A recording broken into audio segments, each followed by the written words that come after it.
La visión que tenemos para el mes de enero es que queremos comenzar enfatizando la lectura de la Biblia. Queremos enfatizar el estudio de la Biblia. ¿Ok? Entonces, lo que vamos a hacer es que por el resto del mes vamos a estar estudiando vamos a estar aprendiendo cómo leer la Biblia con la idea de que se le haga más fácil a usted cuando le toque hacerlo, para que podamos buscar a Dios. Y al final del mes vamos a hacer un reto para leer todos juntos la Biblia en 45 semanas. Toda la Biblia en 45 semanas. Y yo les voy a estar explicando el último domingo del mes de enero cómo hacer eso. Ahora, esto va a ser bien importante porque lo vamos a estar haciendo juntos. Y usted va a tener como un diario, una bitácora. Usted va a estar trazando lo que ha leído. Así que, miren lo que yo voy a hacer. Hoy vamos a estar hablando acerca de qué es la Biblia. Es la pregunta que vamos a estar contestando hoy. ¿Qué es la Biblia? Si usted está anotando, necesito que anote esta pregunta y que la subraye. ¿Qué es la Biblia? Porque si vamos a leer la Biblia, necesitamos saber qué es la Biblia. Y necesitamos saber por qué leemos la Biblia. Y necesitamos saber qué tipos diferentes de Biblia hay, por qué la hay, por qué no la hay. Vamos a aprender un poquito acerca de eso en la mañana de hoy. Pero para ayudarlo a entender un poquito más, voy a estar utilizando un videito de 6 minutos. Este video también me va a ayudar a introducir o a presentarles por primera vez la respuesta a la pregunta ¿qué es la Biblia? La Biblia es uno de los libros más influyentes en la historia de la humanidad. Explora las grandes preguntas de por qué existimos. Ha inspirado a muchas personas a hacer cosas asombrosas. Y ha confundido a muchos otros. Probablemente tengas una por ahí guardada en algún lado. Entonces, ¿qué es en realidad la Biblia? Bueno, la Biblia es una pequeña biblioteca de libros que surgieron todos de la historia del antiguo pueblo de Israel. Y en un sentido, ellos eran como cualquier otra civilización antigua. Pero entre ellos existió una larga línea de individuos llamados profetas. Y ellos veían la historia de Israel como no ordinaria. La veían como una parte central de lo que Dios estaba haciendo por toda la humanidad.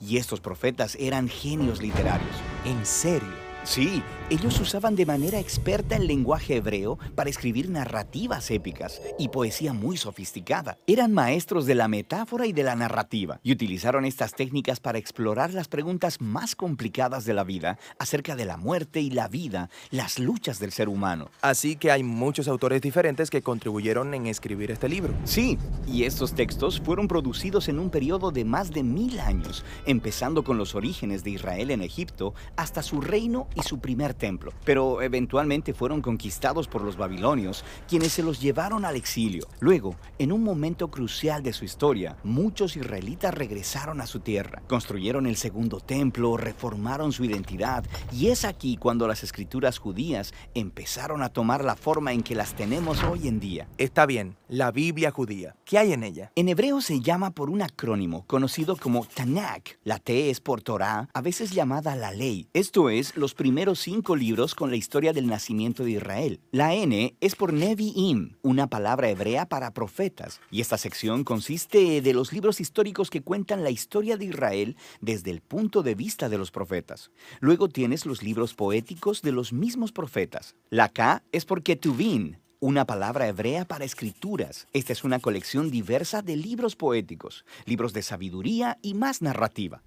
El pueblo judío cree que a través de todas estas obras literarias, Dios le habla a las personas. También hay otras escrituras judías que estaban siendo producidas durante el periodo del Segundo Templo. Sí, un grupo realmente diverso de textos, y estos también eran muy valorados en las comunidades judías. Y había debate en estos tiempos antiguos sobre si algunos de estos textos debían o no ser considerados como parte de sus escrituras. Así que hay muchos tipos distintos de textos escritos en un periodo de tiempo muy largo. por qué los juntaron en la forma en que lo hicieron. Todos estos textos juntos cuentan una historia épica sobre cómo Dios está trabajando a través de este pueblo para traer orden y belleza al caos de nuestro mundo. Y todo ello culmina en la esperanza de un nuevo líder, quien vendría y renovaría toda la creación. Y luego el Tanakh termina y este líder nunca llegó. Así que es una obra escrita de manera experta, pero le falta el final. Exactamente. Luego, unos pocos siglos después, un profeta judío llamado Jesús de Nazaret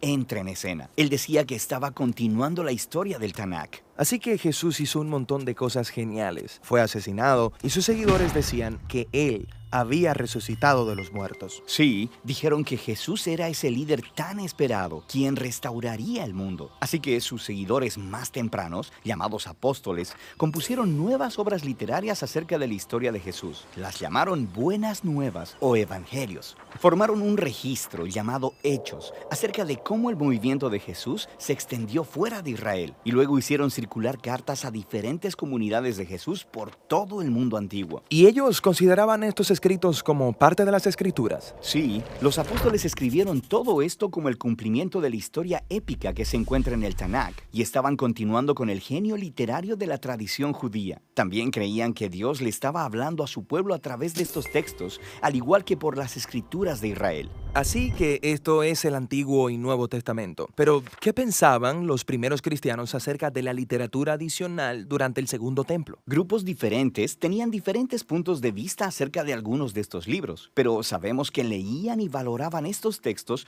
porque los utilizaron junto con las escrituras judías. Está bien, entonces tenemos el Tanakh, las escrituras judías, tenemos estas otras obras del periodo del Segundo Templo, luego las escrituras de los apóstoles acerca de Jesús, y eso es mucha literatura. Entonces, ¿qué hay en mi Biblia? Durante 2000 años, el movimiento cristiano ha tomado formas diferentes y desde el principio todos los cristianos reconocen tanto el Tanakh como las escrituras del Nuevo Testamento. Y durante siglos, mucha de la literatura del Segundo Templo era leída como parte de la tradición bíblica. La Iglesia Católica, por ejemplo, eventualmente la hizo oficial y llamó a algunos de los libros de esta colección libros deuterocanónicos. Algunas iglesias ortodoxas incluso usaron más libros de la literatura del Segundo Templo. Y luego, en el siglo XVI, durante la Reforma, los cristianos protestantes quisieron regresar a las escrituras más antiguas de los profetas y apóstoles, así que solo aceptaron el Antiguo y Nuevo Testamento. Muy bien, creo que ahora entiendo.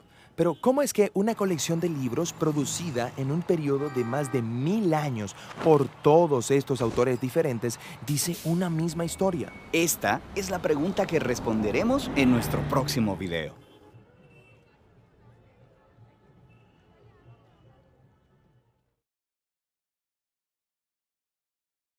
Ahora, como usted puede ver, es un video que tiene mucha información, pero es bien claro. ¿Qué nos está diciendo este video acerca de qué es la Biblia? Bueno, lo primero que nos dice es que la Biblia no es un libro. La Biblia es una colección de libros. Son 66 libros que están divididos en dos grandes partes, el Antiguo Testamento y el Nuevo Testamento.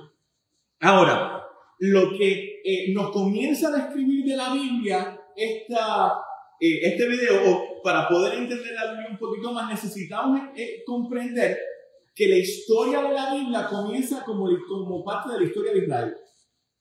Que el pueblo de Israel comienza a escribir su historia, comienza a escribir las interacciones que Dios tiene con ellos. Y que a este grupo de libros se les llama el Tanakh. Nosotros le llamamos el Antiguo Testamento. Pero los judíos lo llamaban el Tanakh porque los judíos dividían el Antiguo Testamento en tres partes. ¿Ok? Y la primera parte es la parte que se llama la Torá. ¿Ok? Y esto es una buena cosa para que la escriba. Torá. La Torá era la ley, los primeros 5 libros de la Biblia. ¿Por qué esto es importante? Después, cuando usted se ponga a leer los evangelios, usted va a escuchar a Jesús decir, pero la ley dice, o usted va a escuchar a los fariseos decir, pero la ley dice. Cuando ellos hablan de la ley, no están hablando de todo el Antiguo Testamento, están hablando de la Torá, están hablando de los primeros 5 libros de la Biblia. Entonces, esa es la primera división que hacen ellos. La segunda división del Antiguo Testamento que hacen los judíos es la división que nosotros en español llamaríamos los profetas, pero que en hebreo se decía Nevi'im. A ver, ¿puede decir esa palabra conmigo? Nevi'im. Miren, ya sabe hebreo, ¿vio? Para que después no diga que nunca le enseño nada. Nevi'im es la palabra hebrea para profetas. Y esta sección de la Biblia, del Antiguo Testamento, contiene todo lo que enseñaron los profetas, las profecías de los profetas, los poemas de los profetas. ¿Okay? La última parte, y también tiene unos libros históricos que hablan acerca de la vida de estos profetas, como Primera y Segunda de Reyes. La última sección del Antiguo Testamento, según la dividen los judíos, es la sección que se llama la Ketuvim. A ver, dígalo conmigo. Ketuvim. Y eso quiere decir escritos. Y estos son un grupo de libros que son poéticos, que tienen sabiduría, o que tienen unas historias medias raras, como el libro de Job. ¿Ok? Y son libros que nos enseñan también algo, pero que no fueron escritos por un profeta. No fueron escritos por un profeta como los libros proféticos, ¿verdad? Tienen los salmos, los proverbios, Eclesiastes, etc. Así que lo que estamos comenzando a ver es que el Antiguo Testamento nos narra, nos dice la historia de Israel. Y que el Antiguo Testamento está dividido en tres partes. ¿Cuáles son las tres partes? La ley, los profetas y los escritos. La Torá, el Nevi'im y el Ketuvim. ¿Ok? Entonces, ¿por qué es importante entender eso? Vuelvo, porque cuando usted va a estar leyendo el Nuevo Testamento, en el Nuevo Testamento usted va a escuchar a gente decir, es que la ley y los profetas decían. Incluso cuando usted va a Lucas capítulo 24 y ve a los dos del camino de Maús regresando a su casa porque Jesús había muerto y no había resucitado supuestamente, Jesús se les aparece a ellos y les dice, oye, pero es que ustedes no saben lo que dice la ley y los profetas. ¿Qué es lo que está diciendo? Oye, es que ustedes no saben lo que dice el Antiguo Testamento. Esa era la forma de decirlo. Por eso es que es importante entender, que podamos entender esta división. Ahora, la otra cosa que necesitamos entender acerca del Antiguo Testamento es que los que escribieron, estos profetas que escribieron el Antiguo Testamento, estaban escribiendo, tenían una visión bien clara cuando estaban escribiendo. Ellos entendían que Dios es el Todopoderoso. ¿Alguien puede decir amén conmigo? Amén. Y ellos creían que como Dios es todopoderoso, Dios tenía el control de todo lo que está sucediendo. ¿Alguien puede decir amén? Amén. Ellos decían que Dios era el que ponía y quitaba reyes. Ellos decían que Dios era el que tenía el control de la historia y de lo que pasaba. Y ellos decían algo bien extraño en esa época. Ellos decían que a Dios no lo podían limitar las fronteras. Ahora esto es interesante, porque hasta este momento, en la cultura religiosa de todo el mundo, los dioses tenían límites nacionales. En otras palabras, cada país tenía su dios. Y esos dioses estaban como que limitados al territorio de ese país. Pero Israel, cuando comienza a escribir estos profetas, cuando comienzan a conocer a Dios, se dan cuenta, no. Nuestro Dios es más poderoso que eso. Nuestro Dios es más grande que eso. Nuestro Dios no tiene límite. A nuestro Dios no lo podemos encasillar, no lo podemos amarrar en un país. Él es mucho más grande. Él es mucho más poderoso. Y ellos comienzan a escribir lo que Dios está haciendo en el mundo. Y ellos comienzan a describir este plan que Dios tiene para traer salvación, para traer vida, para traer esperanza a los seres humanos. Entonces, ellos comienzan a hablar de todo esto y como parte de esta historia, la historia del Antiguo Testamento comienza con la creación, cómo se crean todas las cosas y cómo Dios escoge a Abraham. Cómo Dios escoge a Abraham como el padre o el patriarca de lo que sería eventualmente Israel. Después nos presentan a Israel llegando a Egipto y cómo Dios libera a Israel de Egipto. La historia del Antiguo Testamento continúa. Luego el pueblo de Israel en el desierto conquistando la tierra prometida. Después un periodo bien inestable donde había todas las tribus de Israel, las 12 tribus de Israel estaban cada una independiente y se pasaban peleando y había un montón de problemas, que es lo que nosotros llamamos como lo que encontramos en el libro de los jueces. Y después de eso, que habían unos jueces que estaban dirigiendo al pueblo porque no había unidad nacional, se levanta un rey, llega Saúl y eventualmente el rey David unifica todo el país. David no puede construir el templo, pero Salomón lo construye.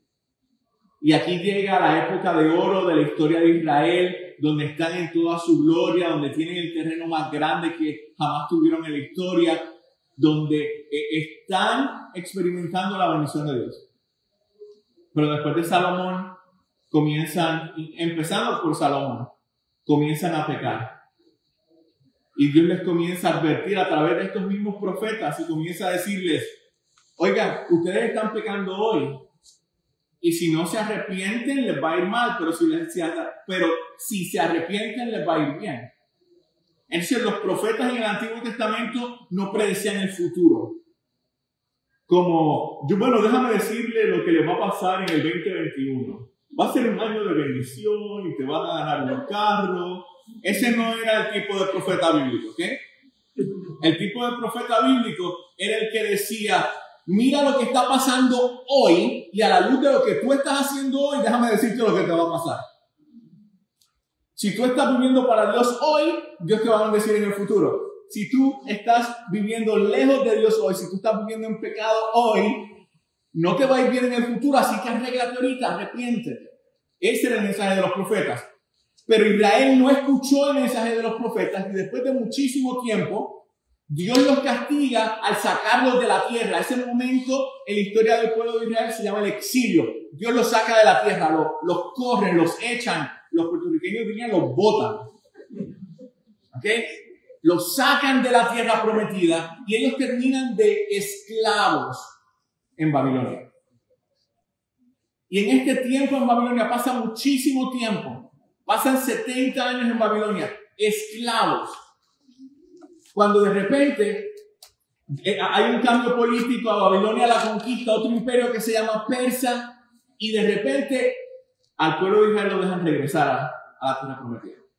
Ellos regresan, reconstruyen el templo, y en ese momento ellos comienzan a recopilar, ellos comienzan a unir todos estos libros de todos estos profetas que han estado escribiendo a través de toda la historia. Y en ese momento es cuando se forma el Antiguo Testamento como lo tenemos hoy. Es cuando se forma el Tanakh como lo tenemos hoy. ¿Okay? El Tanakh es el nombre hebreo para hablar del Antiguo Testamento. Entonces, de repente, ya cuando esa historia nos comienzan a contar esta historia, el pueblo de Israel regresa. Cuando el pueblo de Israel regresa, ellos tienen como que sentimientos encontrados. ¿Por qué? Por un lado, regresaron a la tierra prometida. Por un lado, Dios los estaba bendiciendo. Por un lado, lograron reconstruir el templo y podían adorar a Dios y podían celebrar. Pero por otro lado, no eran libres.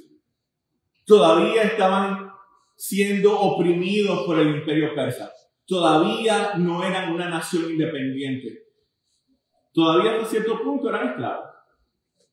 Entonces los profetas comenzaron a hablar y a decirle a la gente, manténganse fiel.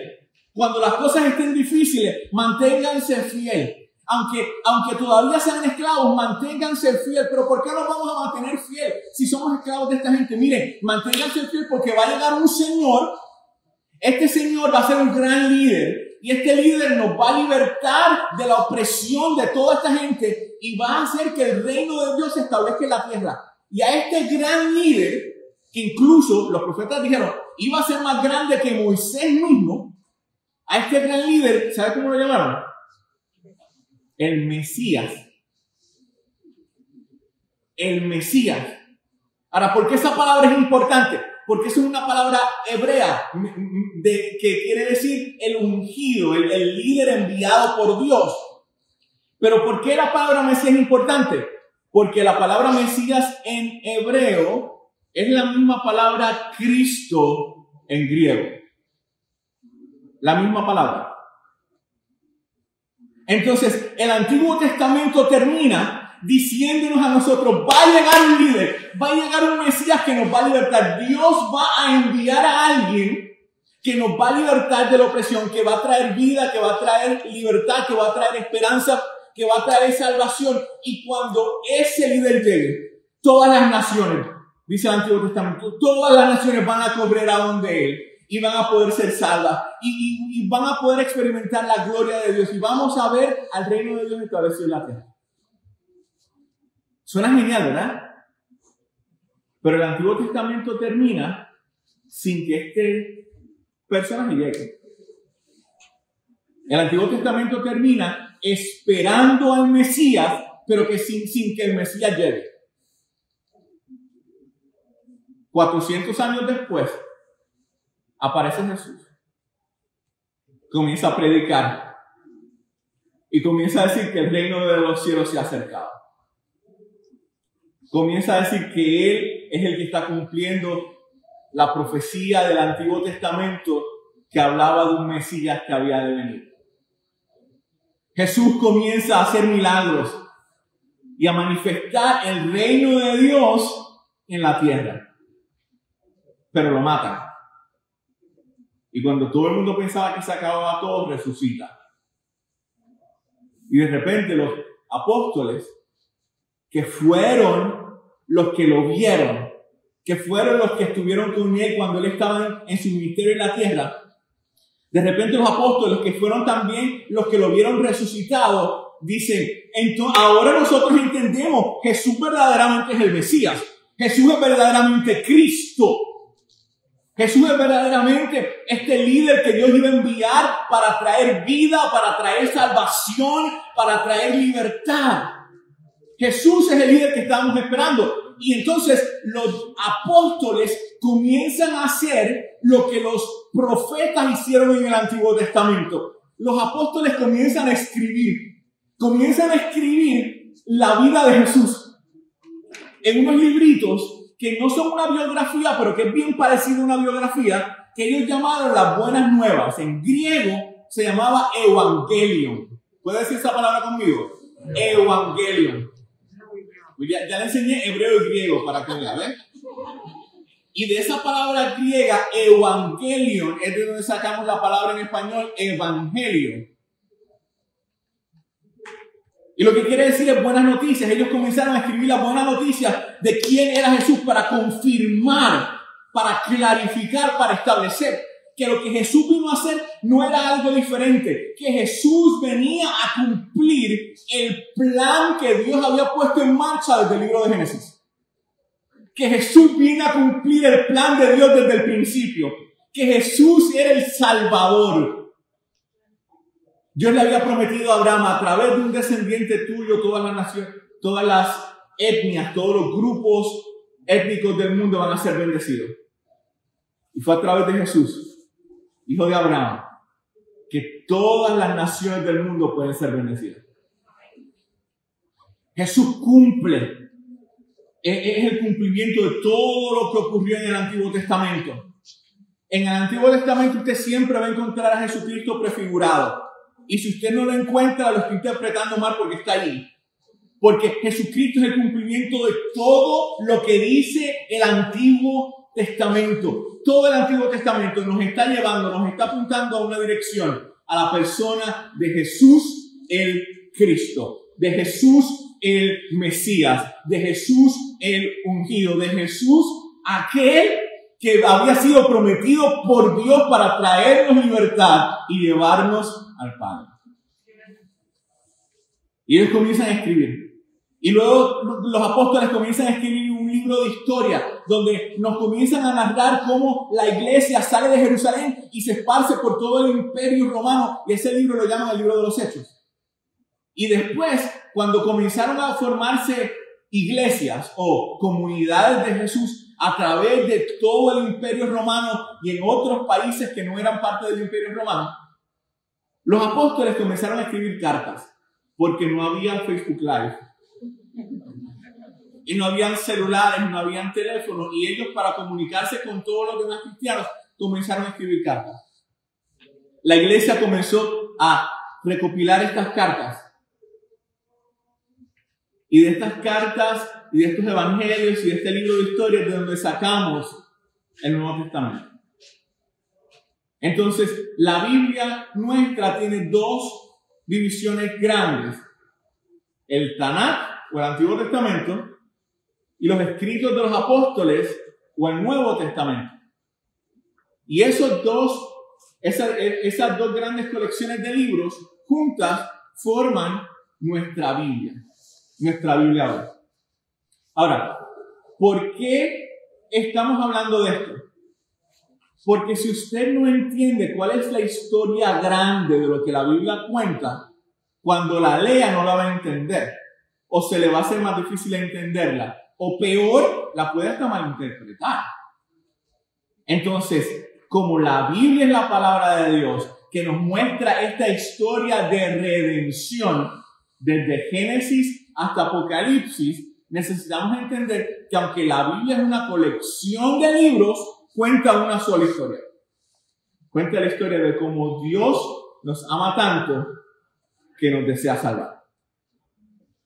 Y nos da un montón de detalles al respecto. ¿Ok? El domingo que viene vamos a hablar un poquito más acerca de esta historia y vamos a profundizar bastante en ella. Pero lo que yo quiero que usted pueda entender ahorita es un poquito acerca de unos libros que no pertenecen ni al Antiguo Testamento ni al Nuevo Testamento, pero que todos hemos escuchado acerca de ellos. Algunos los llaman libros apócrifos, otros los llaman libros deuterocanónicos. Son unos libros que, si usted ha cargado con una Biblia católica, normalmente aparecen entre el Antiguo Testamento y el Nuevo Testamento. ¿Ok? Entonces, ¿de dónde salen esos libros? ¿Qué son esos libros? Permítame explicarlo. Esos libros fueron escritos en el periodo entre el Antiguo Testamento y el Nuevo Testamento.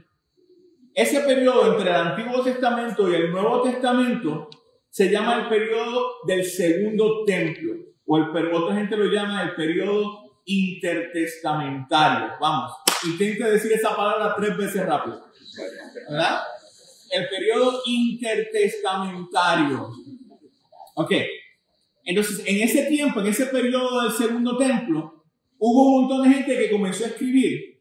Ahora, esta gente que comenzaron a escribir la historia de lo que estaba pasando en su país.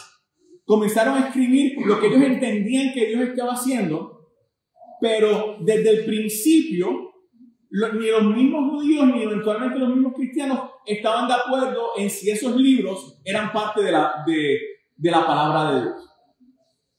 Con todos los libros del Antiguo Testamento, del Tanakh, todos los judíos estaban de acuerdo que eran palabra de Dios, pero con estos no.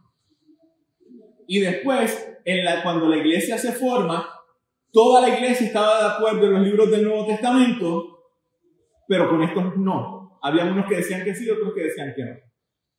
Entonces, lo que sucedió fue que diferentes iglesias comenzaron a tomar diferentes decisiones. La iglesia que estaba unida, que era una sola iglesia cristiana, luego se divide en dos: la iglesia católica romana y la iglesia católica ortodoxa.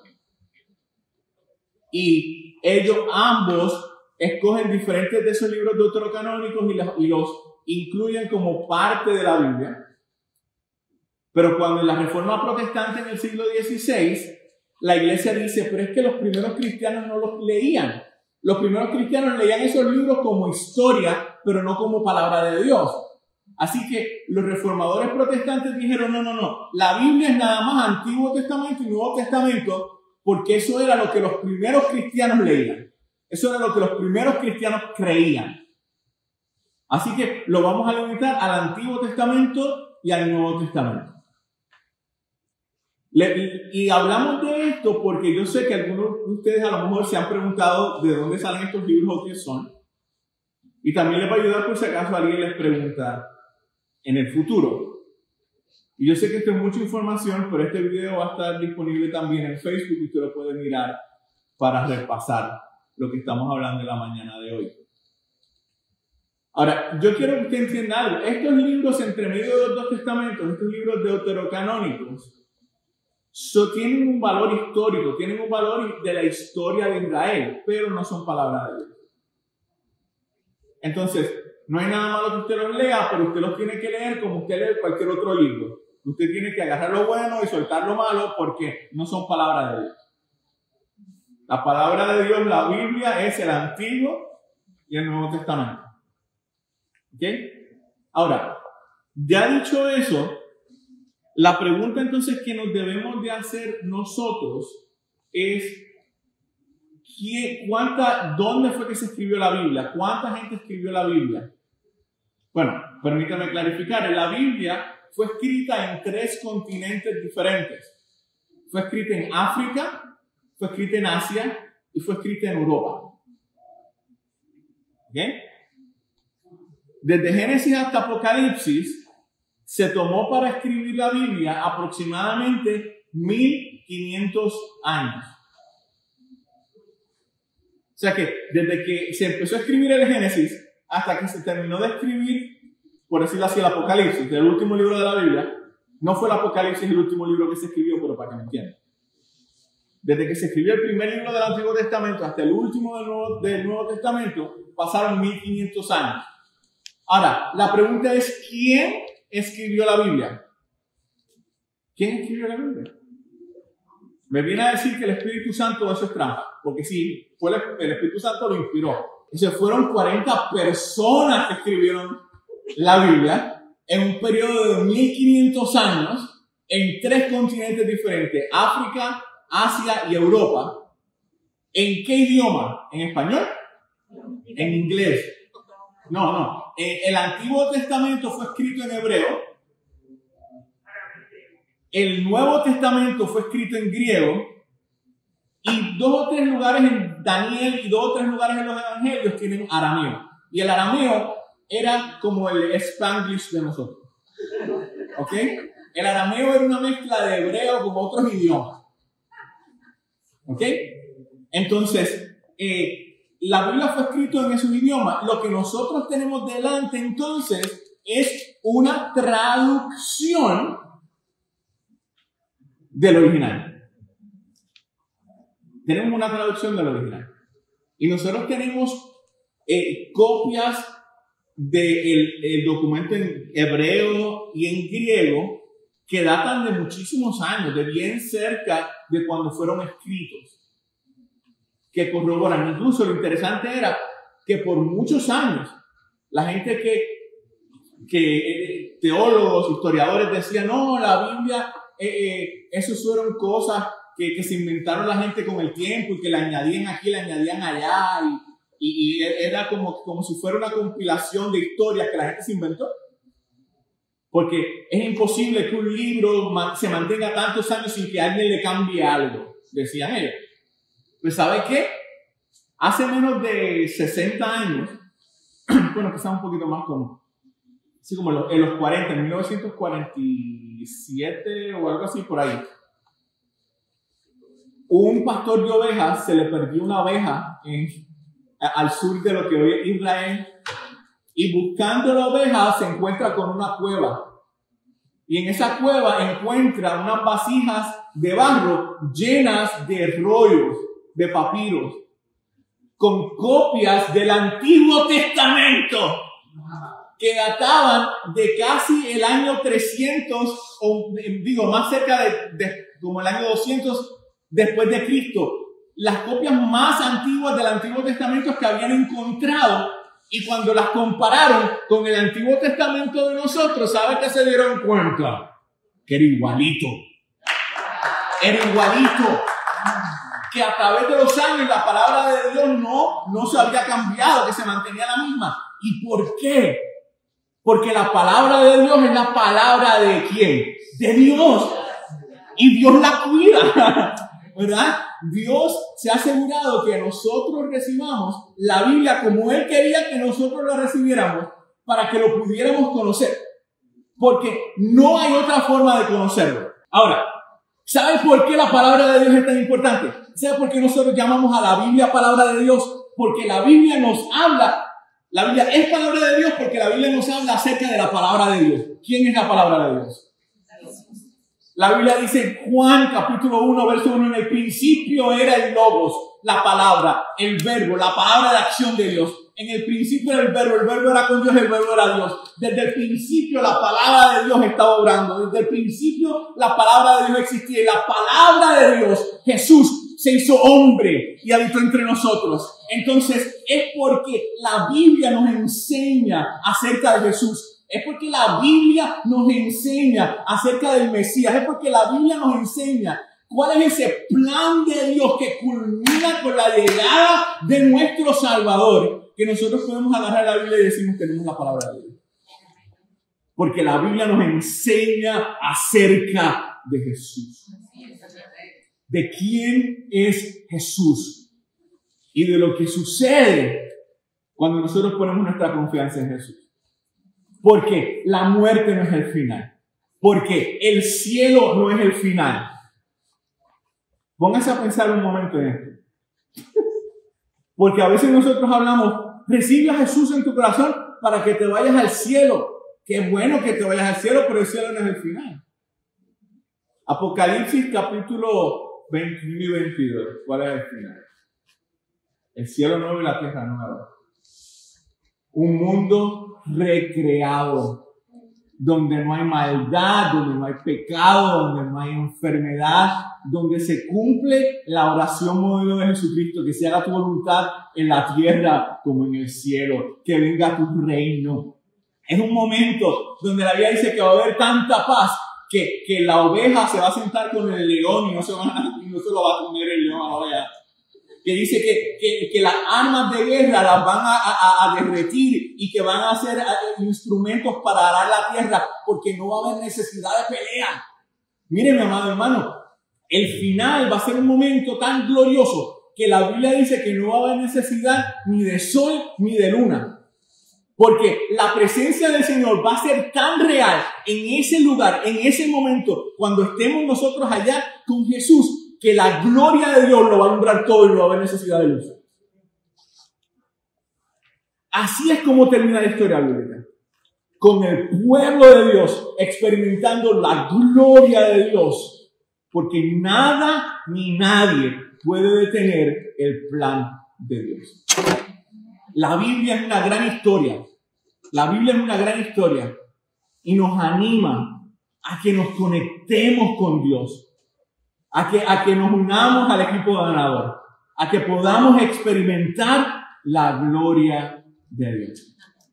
Así que yo lo animo, vamos a leer la Biblia juntos, vamos a estudiar la Biblia juntos y los espero el próximo domingo para hablar un poquito más acerca de la historia de la Biblia.